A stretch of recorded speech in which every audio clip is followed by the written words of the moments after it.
Hey, I'm Chris from Make Everything, and today we're going to be talking about dust collectors. I've got a HEPA Cyclone style here and a new Gyro style over here on the right, and I'm going to be comparing the two, showing some of the differences, and trying to help you make a decision. Check it out.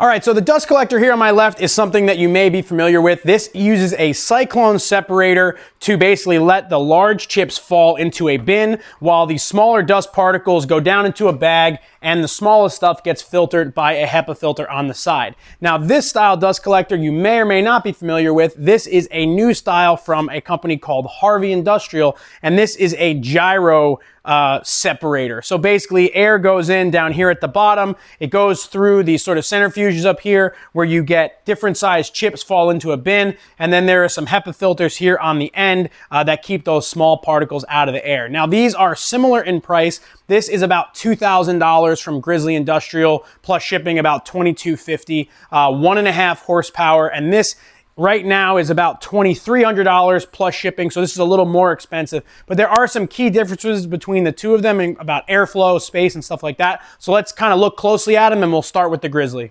All right, so over at the Cyclone, this is a Grizzly G-700 HEP. Now, they don't make this exact model anymore, but I'll put a link down below to a very similar model that I said is about $2,000. So this is a 1.5 horsepower. This will run off a 110 or 220, and it claims 775 CFM with a couple other specs on here. Now, this is a HEPA dust collector based on this filter system here on the back. So basically, any fine particles that don't fall either into the bin or into the bag should be filtered at a HEPA level through here. And my friend Jonathan Katz-Moses did an amazing video a couple months ago about the importance of good dust filtration in your shop and how dangerous small particle dust is, especially if you're working with exotic wood. So check out his video. I'll put a link to it down below. But if you're gonna spend money on a dust collector, if you're gonna use a dust collector, get a HEPA filter. If you're not gonna use a HEPA filter, you're honestly probably doing yourself a disservice because you're putting a lot of particles up into the air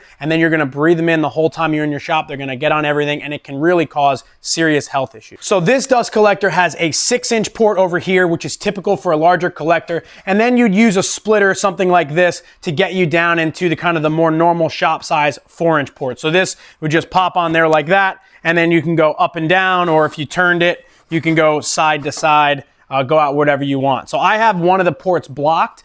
This is the dust collector that I've been using for my planer, joiner, and bandsaws. So I'll turn this on so we can see how loud it is, and then I'm going to do a quick airflow reading with this anemometer, which isn't really going to be a great representation of the CFM, but it'll be a good comparison to compare the airflow at the 6-inch port between this and the Harvey. All right, so this is an anemometer. It's a cheap tool. It basically uses a little tiny fan to measure how quickly air is moving. So this isn't going to be a really scientific test, but we'll have a baseline number in miles per hour of airflow at the 6-inch port so we can compare to the other machine.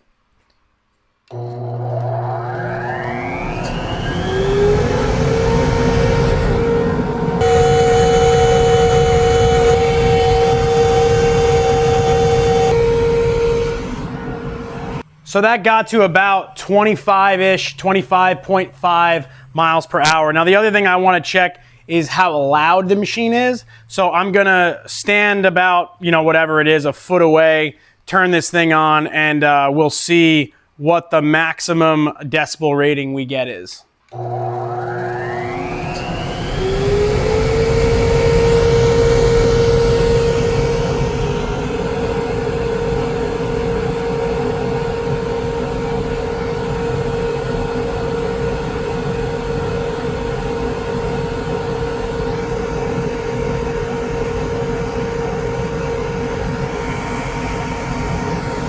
So at the peak, we hit about 100 decibels close to the port, averaged in like the mid 80s, which isn't so bad for a shop tool. And it'll actually get quieter if you have a hose on it and have that hose plugged in. But moving on to the next kind of part about this is once you've got this thing filled with dust, you got to empty it. Now, one of the things that I didn't really like about this dust collector, because I used this for a number of years, was emptying this bin was a pain. You have to undo these clips, pull this thing off, and there's no way to know if this thing is full Now, some of them have a little sight glass on them. This one doesn't. And I guess that's maybe just kind of a feature of the unit itself. But what would happen is I would inevitably fill this thing up into the column, and then it'd be a real pain to empty. Now, this has a little bin with wheels on it, and then it's got a hose on the back, which sucks the bag out to make sure that you get the maximum in it. And I'm going to do a little bit of math while I'm editing this, and I'm going to put on the screen how large this bin is. It is about 19 inches in diameter, and let's call it 20 inches tall. So whatever that math is right here. That's how much dust, how much chips this thing can hold. Now, aside from not knowing when it's empty, it is not so bad. You can get this thing out, you pull the bag out, do whatever you got to do, and it makes a pretty good seal.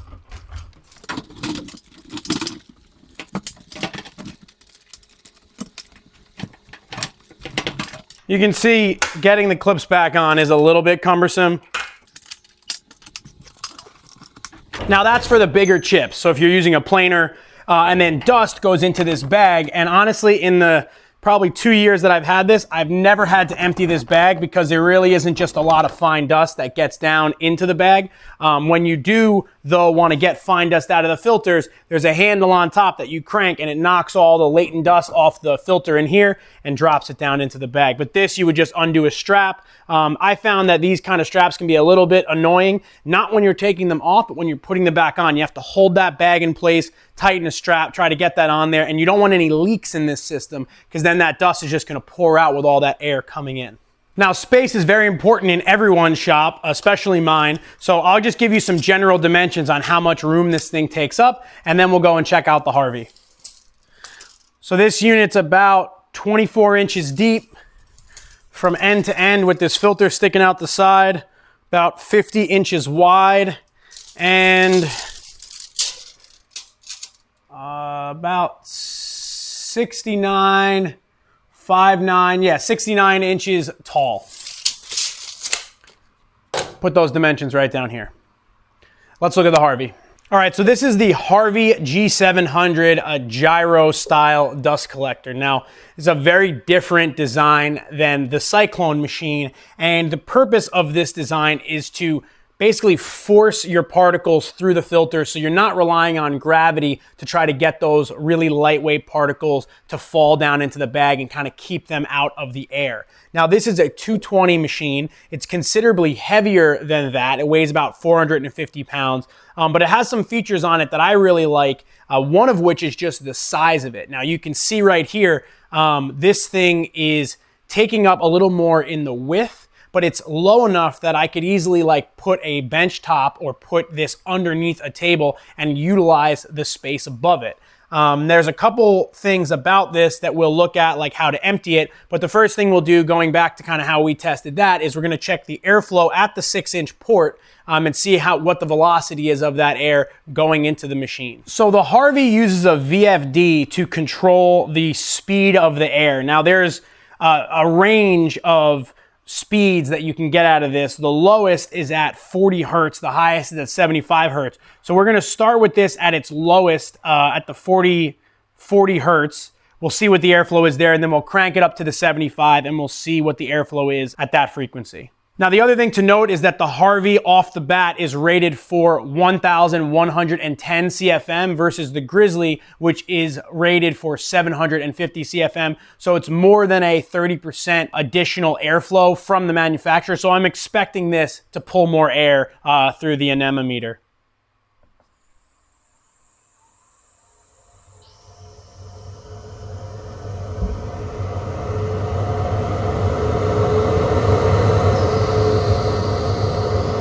So right now we're down at the lowest, the 40 hertz.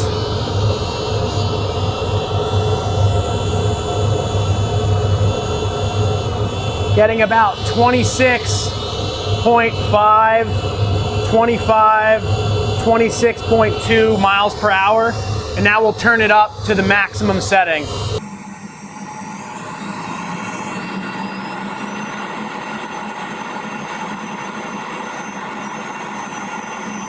That's at 58.6. So we wound up at about 58.6 miles per hour at the max speed, and now we'll just check the volume right at the port, and then I'll move my phone up towards the camera about 2 feet away, and we'll see what the difference is. So we're gonna reset the max.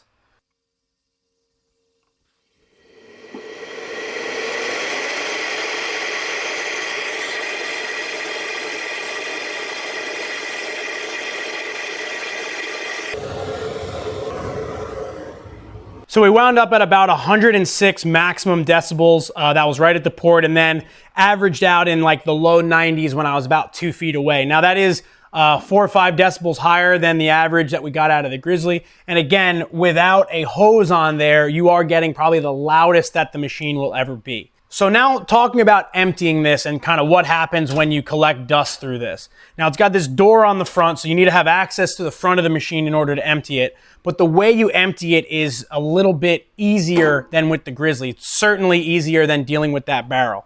So you flip down this front and you undo this really nice cast latch, and then it drops out a bin on wheels. And then boom, there are your bins. Now this is for your larger chips, and this is gonna be for your smaller dust. This is a brand new unit, so I do have some extra bags in there. And I'll measure the size of these bins. Really, the chip bin is really the one that I'm thinking most about, and we'll compare it to the size of the Grizzly bin. This is about 19 by 16 by almost 18. So whatever that is in cubic inches, I'll put it right there. So it's definitely easy to get this out and empty it. When you're done, you slide it in, get this latch on there, and then it makes a seal. The other thing is that this has a bin sensor on it. So when the bin is full, an alarm is gonna go off, so you don't wind up with, basically backfilling the machine with chips, which I used to do in the Grizzly all the time. Now this is also a HEPA filter, and the way you cycle the filters and get the little bit of dust particles off of it, similar to the Grizzly, is you have these little knobs. And essentially what that is, there's a little flap in there that's hitting the pleats of the filter, knocking all the dust down. And then if you want to clean where that little dust is falling, you take these ports off, and then you put your dust collector hose back in there, or you can use a shop vac to vacuum out these reservoirs on the bottom, which is basically where all that little, the very, very fine dust that gets stuck in your filters winds up. Now this unit, as you can see, is also on wheels, so you can roll it around, and then when you figure out where you want it to be, there are some feet on the other side that you screw out, and it'll basically plant itself in place. This, like I said, is almost 500 pounds, so once you get it kind of stopped, I don't really think it's going to go anywhere. Let's talk about the size. So again, talking about space and sort of a smaller shop size and how much room you take up with your machinery, especially something kind of critical like a dust collector, is important. Now with this machine, it is longer than the Grizzly. It's about 58, 59 inches wide. It's the same 24 inches deep, but then it is only about 35 inches tall. And that's important because the 35 inches tall, for me, this is like a perfect bench height. I could basically drop a piece of plywood on top of this, and I could use this as a workbench, as opposed to this unit, which is about 10 inches smaller in its width, but I can't use any of the vertical space above it.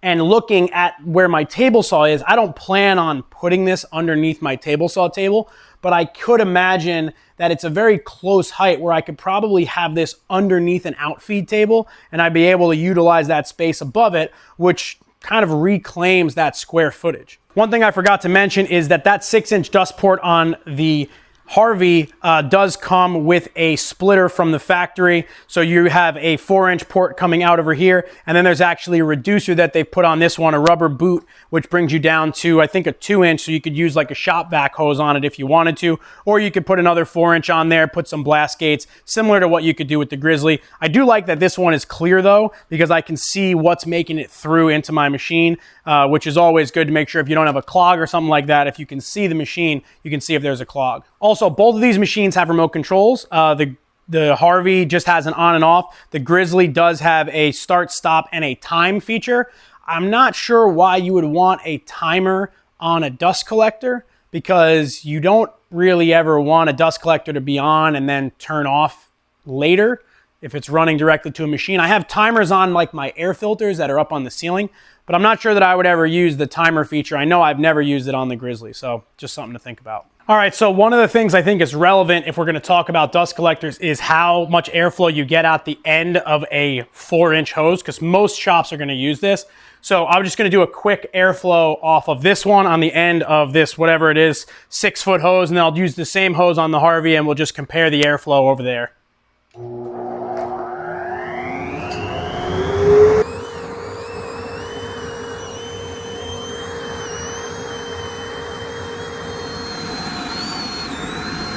About 78, yeah, about 77, 78 miles per hour. All right, so full transparency, Harvey sent me this dust collector and I haven't used it yet. And that's why I didn't really share my opinion about the way that it performs. I just wanted to give sort of information about the difference between the two. Now, personally, I opted to get this dust collector because of the way I think it's gonna help me save space in my shop, and because I think it's gonna work better in terms of emptying my dust collector, especially when I'm using the planer. When I'm using the planer, I have a 20-inch planer that produces an absolute ton of chips.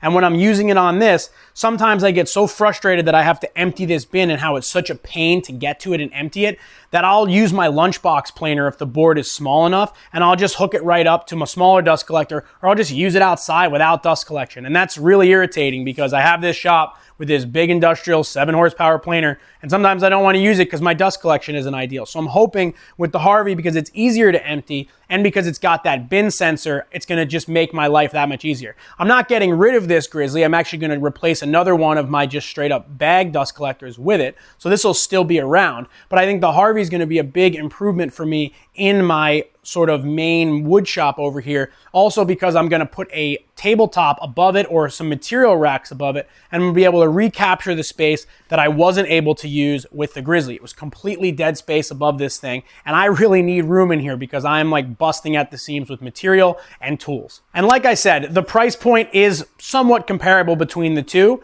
but this machine comes in 110. The Harvey is 220, so you're gonna need 220 for it, which you might not have in your shop, so you might need to do that. Again, another Jonathan Katz-Moses video, he's got a great video about doing 220 in a small shop, so check that out down below. And something to note about your electricity is that a 220 volt machine will run more efficiently than a 110 volt machine and actually draw less power and have less of an amp surge on your panel because of the way that the motors ran and all that. So keep that in mind. About 2,000 bucks for this machine, 2,300 at the moment for this one, but a lot heavier and definitely a more industrial unit. I feel like this thing is completely sealed up. Like, I don't think that I'm gonna have any dust leaks out of this machine, where this thing, if I were to turn off all the lights in here and turn this on with a flashlight, you'll see little shots of dust floating everywhere, which, you know, is getting in my lungs and getting all over my shop. I wanna say thank you to Harvey for sponsoring this video by providing me with this machine, and I'm definitely gonna do a follow-up in a couple months once I've used this and share that information. So if you wanna see that, subscribe to my channel down below and let me know what you think about this style dust collector. For me, this is something that's completely new. When I first saw clips of these, I thought, like, that's such a strange design for a machine. But then the more that I thought about it, the more I thought about reclaiming that, vertical space above it. I thought it was a great idea, and I'm really looking forward to giving it a shot and seeing how it's going to change my workflow here in the shop. If you're interested in the Harvey, the G700, or I think they might even make bigger ones, check out the links down below, and I'll put a link to this machine as well so you can kind of see it and compare the two. 1100 CFMs versus 750, 1.5 horsepower versus I think about 2 horsepower in this, and just a totally different way of managing the chips and the dust. And I think that one's going to be more efficient, but only time will tell. Leave a comment down below if you have any questions about the two machines, or if you think there's something that I missed when I was kind of doing my little analytic test here, and I'd be happy to follow up with that video over on my Instagram, which you can follow right here at MakeEverythingShop. Subscribe to my channel if you want to see more videos like this, more videos talking about tools and making stuff in my wood and metal shop. Again, I'm Chris Zepp from Make Everything, and I hope to see you on the next video.